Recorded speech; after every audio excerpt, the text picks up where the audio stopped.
Please kindly click on the red subscribe button below this video and subscribe to our YouTube channel. Thanks, God bless you as you do this.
Yeah.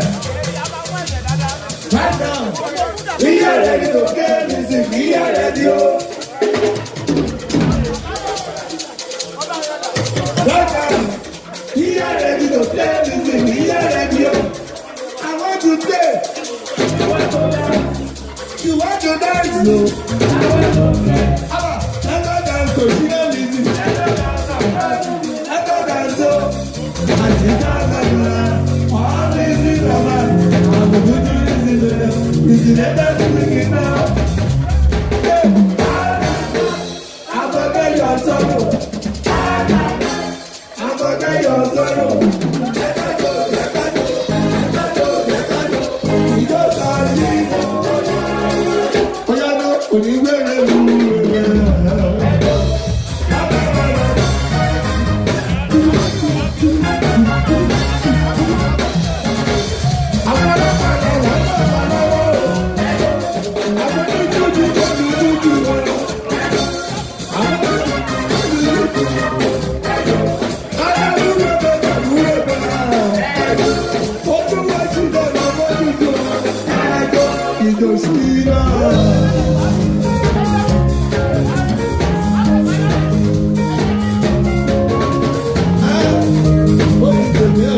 Àwọn ni wọ́n forí lé ògègbè ló ti yege o. Ẹ̀rù gàdọ́ ní sílẹ̀ àwọn ni wọ́n forí lé ògègbè ló ti yege o. Ọlọ́dẹ ti yege ògègbè ló ti yege o.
Thank you so much for watching our videos. And importantly, you need to subscribe because we drop videos almost every day. You have to subscribe. There's exactly everything. Gua TV. Click on it. You see a subscribe button. Click on the subscribe button. That's so that if you have a big show coming up, any event, you can call us.